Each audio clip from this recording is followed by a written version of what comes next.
تبارک و تعالیٰ کا بے حد فضل و کرم، اس کا انعام اکرام اور احسان ہے کہ اللہ تبارک و تعالیٰ نے ہم سب کو اپنے گھر میں جمع ہونے کی توفیق عطا فرمائی اور کچھ دین کی بات سننے اور سنانے کی توفیق عطا فرمائی۔ اس پر ہم اور آپ رب کائنات کا جتنا بھی شکر ادا کرے وہ کم ہے۔ دعا کیجیے کہ اللہ تبارک و تعالیٰ مجھے حق بات کہنے کی توفیق عطا فرمائے اور آپ سبھی حضرات کو حق بات سننے کی سعادت بخشے۔ اللہ تبارک و تعالیٰ نے دنیا میں بسنے والی تمام چیزوں کو بنایا ہے۔ دنیا میں جتنی بھی چیزیں ہیں، زمین اور آسمان و ما فیہا، جتنی بھی چیزیں اللہ تبارک و تعالیٰ نے تقریباً 18,000 کم و بیش مخلوقات بنائی ہیں، لیکن ان تمام مخلوق کے اندر اللہ تبارک و تعالیٰ نے کسی کو اشرف نہیں کہا، بلکہ ایک انسان ہے جس کو اشرف المخلوق کہا ہے۔ قرآن کریم میں انسان کے بارے میں آتا ہے کہ اللہ تبارک و تعالیٰ نے قرآن کریم میں کہا وَاللَّهُ أَخْرَجَكُم مِّن بُطُونِ أُمَّهَاتِكُمْ لَا تَعْلَمُونَ شَيْئًا، کہ انسان ہم نے تجھے تیری ماں کے پیٹ سے نکالا، لا تعلمون شیئا، تو کچھ نہیں جانتا تھا۔ اور قرآن کریم میں انسان کے بارے میں آتا ہے وَكَانَ الْإِنسَانُ عَجُولًا، یہ انسان بہت جلد باز ہے۔ وَكَانَ الْإِنسَانُ قَتُورًا، انسان کے بارے میں کئی تعبیر قرآن کریم میں موجود ہے۔ اور انسانوں کے علاوہ جتنی بھی مخلوقات اللہ تبارک و تعالیٰ نے بنائی ہیں، ان تمام مخلوقات کے بارے میں آتا ہے ثم اهتدى، کہ اللہ تبارک و تعالیٰ نے تھوڑی بہت سمجھ انہیں عطا فرمائی ہے۔ اور انسان کے بارے میں کیا کہا لا تعلمون شیئا، تو بالکل کچھ نہیں جانتا تھا، اللہ تبارک و تعالیٰ نے تجھے جاہل پیدا کیا ہے۔ اللہ تبارک و تعالیٰ نے انسان کے علاوہ جتنی بھی چیزیں دنیا کے اندر وہ ساری بنائی ہیں، زمین و آسمان اللہ تبارک و تعالیٰ نے بنائے ہیں۔ ان ربکم اللہ الذی خلق السماوات والارض فی 6 ایام، اللہ تبارک و تعالیٰ فرماتے ہیں کہ دنیا اور اس کی جتنی بھی چیزیں ہیں زمین اور آسمان ہم نے 6 دن کے اندر بنائی ہیں۔ 6 دن کے اندر اللہ تبارک و تعالیٰ نے اتنی بڑی زمین، اتنا بڑا آسمان بنا کر تیار کر دیا۔ اولم ير الذين كفروا ان السماوات والارض كانتا رتقا ففتقناهما، یہ قرآن کی بہت عمدہ تعبیر ہے، بہت ہی زیادہ عمدہ تعبیر ہے۔ آج سے چند سال پہلے ہمارے علماء فرماتے ہیں کہ سائنس نے یہ ثابت کیا کہ جب دنیا کچھ نہیں تھی، یہ زمین آسمان چاند سورج ستارے سیارے پہاڑ پودے جتنی بھی چیزیں ہیں، یہاں پر کچھ بھی نہیں تھا تو کیا تھا؟ یہ ثابت کرتی ہے سائنس کے کیا تھا؟ اس نے یہ ثابت کیا کہ یہ ایک مادہ کا سمٹا ہوا، یہ کچھ بھی نہیں تھا۔ جس طریقے سے بہت ساری چیز آپس میں خلط ملط ہو جاتی ہیں، آپس میں مل جاتی ہیں، وہ تمام کی تمام چیزیں ایک ساتھ ملی ہوئی تھی، پھر اس میں ایک اچانک سے دھماکہ ہوا، زمین الگ ہو گئی، آسمان الگ ہو گیا، چاند سورج ستارے سیارے پیڑ پودے پہاڑ جتنی بھی چیزیں تھی وہ ساری الگ ہو گئی۔ لیکن آج سے 1450 سال قبل اگر ہم تاریخ میں دیکھتے ہیں قرآن کریم میں، تو اللہ تبارک و تعالیٰ نے فرمایا کہ اولم یر الذین کفروا ان السماوات والارض کانتا رتقا ففتقناہما، کیا فرمایا اللہ تعالیٰ نے کہ انہیں بتاؤ جو نہیں مانتے کہ زمین اور آسمان ایک سمٹا ہوا مادہ تھا، پھر اللہ تبارک و تعالیٰ کا حکم اس میں آیا، اللہ تبارک و تعالیٰ نے اپنے امر کو اس میں داخل کیا تو یہ سارا کا سارا الگ تھلگ ہو گیا۔ جیسے سبزی الگ ہوتی ہے، مرچ الگ ہوتی ہے، نمک الگ ہوتا ہے، ہلدی الگ ہوتی ہیں، یہ ساری کی ساری چیزیں اس طریقے سے بکھر گئی۔ پھر آگے اللہ تبارک و تعالیٰ یہ فرماتے ہیں قرآن کریم میں قُلْ أَإِنَّكُمْ لَتَكْفُرُونَ بِالَّذِي خَلَقَ الْأَرْضَ فِي يَوْمَيْنِ، کہ بھئی دن عربی میں کہتے ہیں یوم کو، یوم کو دن کہا جاتا ہے عربی کے اندر، اور اگر ہم کہیں گے یومین تو وہ 2 دن ہو گئے، اور کہیں گے اربعتی ایام تو یہ 4 دن ہو گئے۔ تو اللہ تبارک و تعالیٰ نے یہی تعبیر قرآن کریم میں لکھی ہے کہ قل انکم لتکفرون بالذی خلق الارض فی یومین، اللہ تبارک و تعالیٰ نے یہ زمین، جو زمین ہم دیکھتے ہیں کتنی چوڑی چکلی زمین ہے، صرف 2 دن میں بنائی ہے، صرف 2 دن میں بنائی ہے۔ آگے فرمایا ثم جعل فیہا رواسی من فوقہا وقدر فیہا اقواتہا فی 4 ایام، اور 4 دن اور لگائے اللہ تبارک و تعالیٰ نے اس کے نظام کو درست کرنے میں، اندر کے اور باہر کے جتنا بھی نظام ہے 4 دن میں اس نظام کو اللہ تبارک و تعالیٰ نے درست کر دیا۔ جب زمین کی اور زمین کے اندر جتنی بھی چیزیں ہیں ساری کی ساری چیزوں سے فارغ ہو گیا تو قرآن کریم میں لکھا ہے ثم استوى على العرش، پھر اللہ تبارک و تعالیٰ عرش کی طرف متوجہ ہوا۔ اور عرش کیا تھا؟ آسمان کیا تھا؟ قرآن کریم کی تعبیر ہے وہی دخان، یہ دھواں تھا۔ یہ آسمان کے بننے سے پہلے کوئی بادل یا آسمان نہیں تھا بلکہ دھواں تھا۔ وقال لہا، پھر اللہ تبارک و تعالیٰ نے اپنا حکم اس کے اندر ڈالا، قال لہا وللارض، اور اللہ تبارک و تعالیٰ نے زمین و آسمان سے کہا کہ جھکو جھکو۔ پھر زمین اور آسمان نے جب جھکنا شروع کیا، قرآن کریم نے اس کی تعبیر لکھی ہے طوعا او کرہا، اللہ تبارک و تعالیٰ نے کہا کہ یا خوشی سے جھک جاؤ یا ناگواری سے جھک جاؤ، لیکن جھکنا تمہیں میرے ہی سامنے ہے، کہیں تمہارا کوئی چارہ دار نہیں ہے۔ قرآن کریم میں صاف لکھا کہ طوعا او کرہا، یا خوشی سے جھکو یا ناگواری سے جھکو۔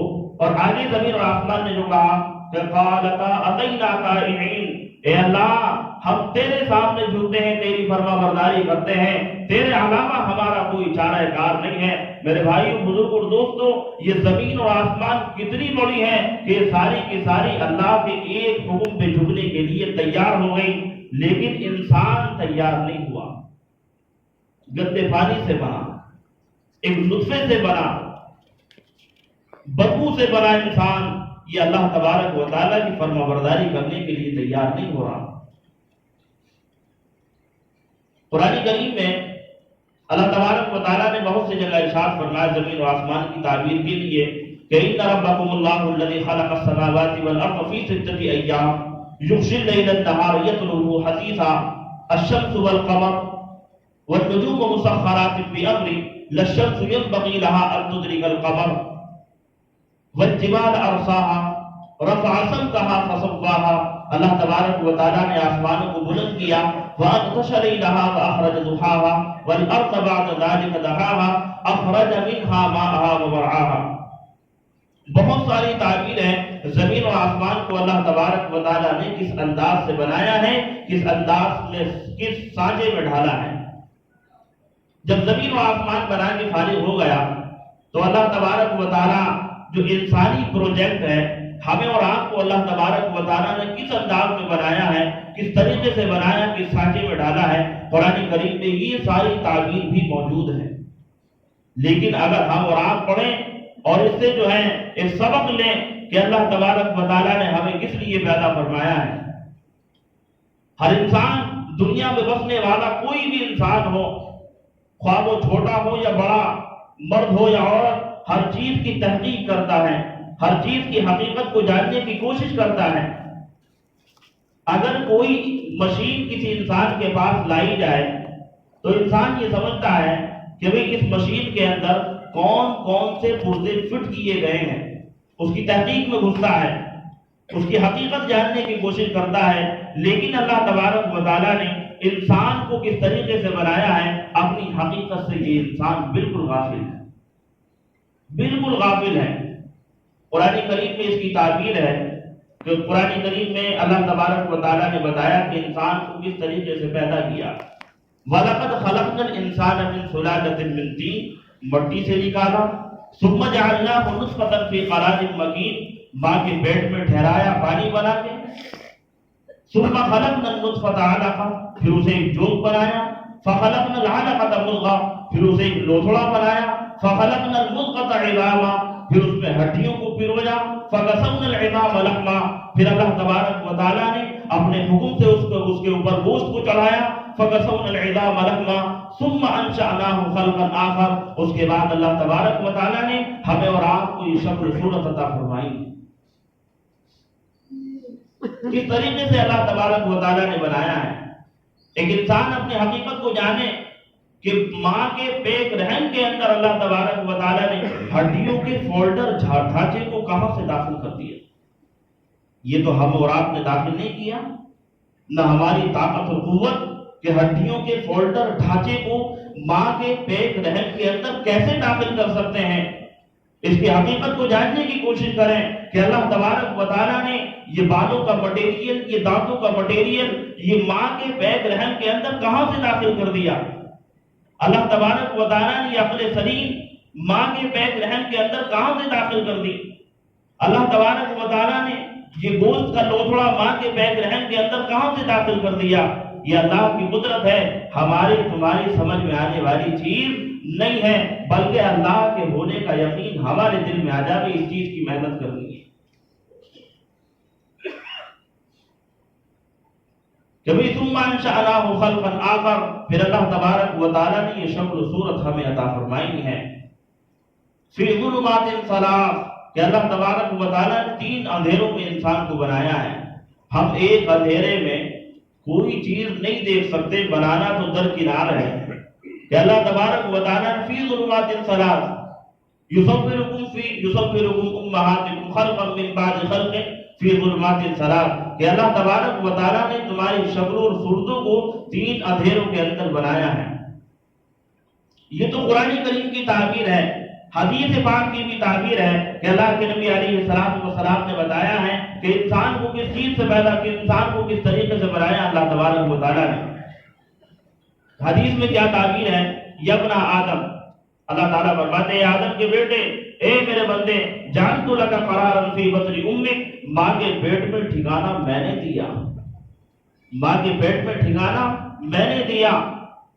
وَحَوَّلْتُ وَجْهَكَ إِلَىٰ ظَهْرِهَا لِأَلَّا تَضُرَّكَ رَائِحَةُ الطَّعَامِ، اور تیرے سسٹم اور تیری ماں کے پیٹ کے سسٹم کو جدا میں نے کیا تاکہ تیری ماں کے پیٹ میں جو غلازت جمع ہوتی ہے اس کی بدبو تجھے پریشان نہ کر سکے۔ اللہ تبارک و تعالیٰ نے اتنا خیال رکھا ہے ہمارا اور آپ کا۔ وَحَوَّلْتُ وَجْهَكَ إِلَىٰ ظَهْرِهَا لِأَلَّا تَضُرَّكَ رَائِحَةُ الطَّعَامِ، کہ اللہ تبارک و تعالیٰ نے تیری ماں کے پیٹ کے سسٹم اور تیرے سسٹم کو جدا کر دیا کہ جو غلازت جمع ہوتی ہے اس کی بدبو تجھے پریشان نہ کر سکے۔ آگے فرمایا حدیث پاک میں آتا ہے وَعَلَّمْتُ الْجُلُوسَ فِي أُمِّكَ فَهَلْ يَقْدِرُ عَلَىٰ ذَلِكَ أَحَدٌ غَيْرِي، کہ انسان کہ تجھے تیری ماں کے پیٹ میں کھیلنا، کودنا، حرکت کرنا، یہ ساری کی ساری چیزیں میں نے سکھائی ہیں، کیا تیرے رب کے سوا اور کوئی بھی یہ سب کچھ کر سکتا ہے؟ فلما ان تمت مدت اشہر، اور جب تیرے دنیا میں آنے کا وقت آیا، اوحیت الی الملک المؤکل بالارحام، اللہ تبارک و تعالیٰ نے ایک فرشتے کو بھیجا۔ جب دنیا میں آنے کا وقت آیا تو اللہ تعالیٰ نے ایک فرشتے کو بھیجا، فاخرج علی ریشۃ من جناحہ، اللہ تبارک و تعالیٰ کا فرشتہ آیا، اس نے پروں کو پھیلایا، اللہ تبارک و تعالیٰ تجھے تیری ماں کے پیٹ سے لایا، خلقہ فقدرہ ثم السبیل یسرہ، اللہ تعالیٰ نے تیرے آنے کا راستہ آسان کیا، اور جب تو آیا تو فرشتوں کے پروں پر آیا، کسی اور چیز پر نہیں آیا، جب تو آیا تو فرشتوں کے پروں پر آیا۔ اور آگے حدیث پاک میں آتا ہے کہ جب تو آیا لَا لَكَ سِنٌّ تَقْطَعُ، تیرے منہ میں دانت نہیں تو کاٹ سکے، وَلَا لَكَ يَدٌ تَبْطِشُ، تیرے ہاتھ میں تیرے بازو میں وہ قوت نہیں کہ جو تو پکڑ سکے، اور آگے فرمایا وَلَا لَكَ رِجْلٌ تَمْشِي، اور تیرے پیروں میں وہ طاقت نہیں تو چل سکے۔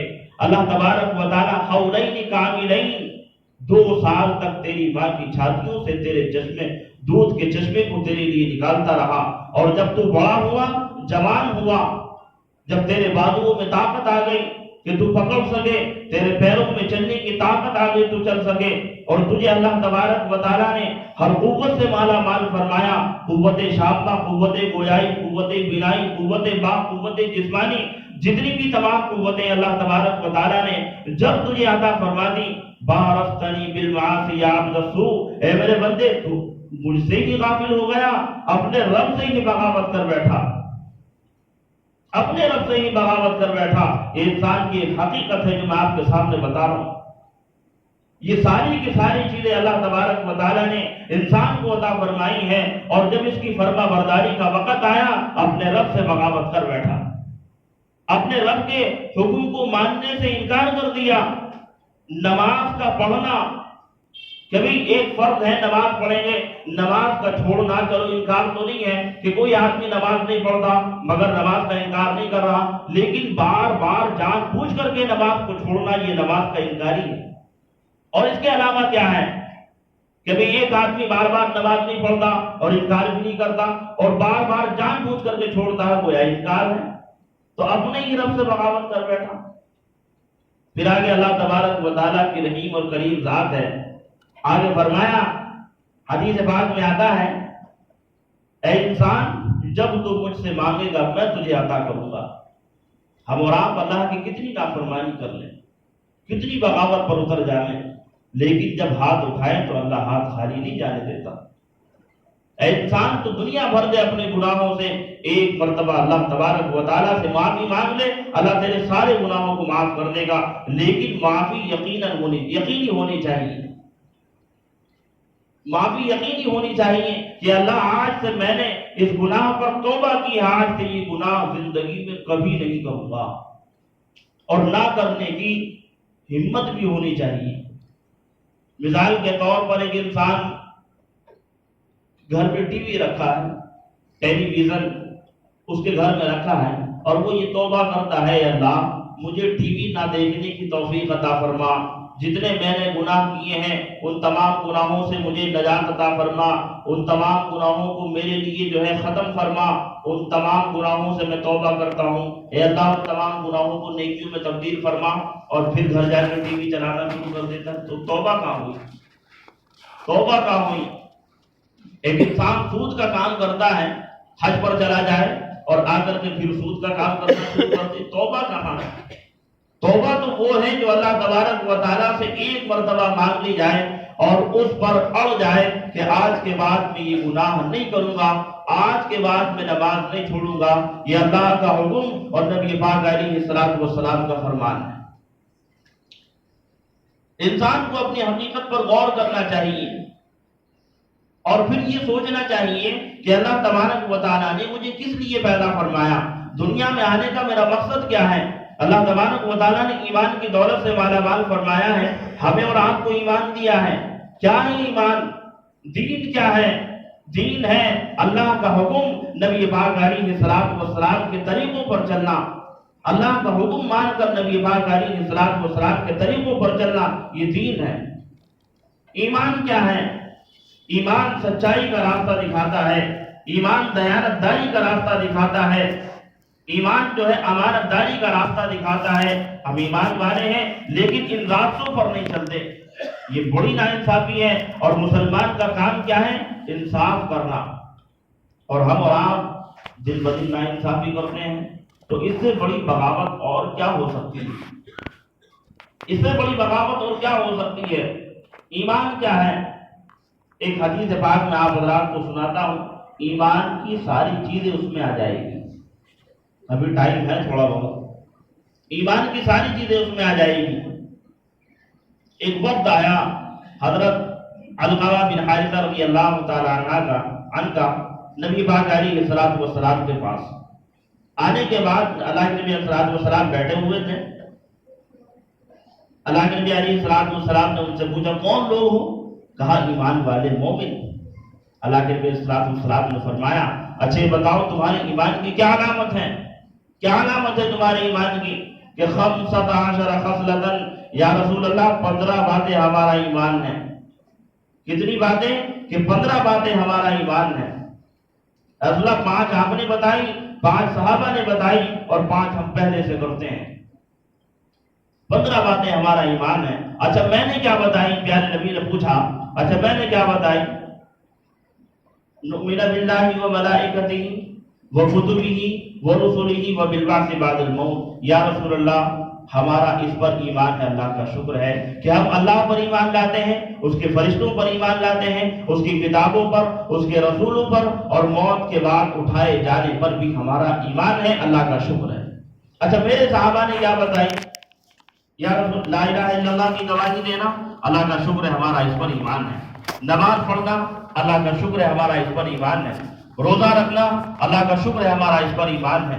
حج کرنا اللہ کا شکر ہے ہمارا اس پر ایمان ہے، زکوٰۃ کا دینا اللہ کا شکر ہے ہمارا اس پر ایمان ہے۔ 5 باتیں ہو گئی۔ بہت سے لوگ نماز پڑھتے ہیں، بہت سے نہیں پڑھتے، بہت سے لوگ حج کرتے ہیں، بہت سے نہیں کرتے، بہت سے لوگ زکوٰۃ دیتے ہیں دنیا کے اندر، بہت سارے لوگ نہیں دیتے۔ نہ دینے سے آدمی ایمان سے نہیں نکل جاتا، بلکہ انکار کر دینے سے آدمی ایمان سے نکل جاتا ہے۔ یہ 10 باتیں ہو گئی۔ پھر پیارے نبی نے پوچھا کہ بھئی اچھا وہ بتاؤ جو 5 تم پہلے سے کرتے چلے آ رہے ہو۔ کہا الشکر عند الرخاء، اللہ دے گے تو شکر، والصبر عند البلاء، اللہ لیتا ہے تو صبر، والرضاء بمر القضاء، تقدیر کے فیصلوں پر راضی، وصدق فی مواطن اللقاء، میدان جنگ میں پیٹھ نہ پھیرنا۔ اب ہمارے لیے میدان جنگ توپ تلوار تو نہیں ہے، ہمارے لیے میدان جنگ ہے سچ بولنا، بازاروں میں سچ بولنا، گھروں میں سچ بولنا، عدالتوں میں سچ بولنا، مکانوں میں، دکانوں میں، کارخانوں میں، ہمیشہ ہر جگہ سچ بولنا ہمارے لیے میدان جنگ ہے۔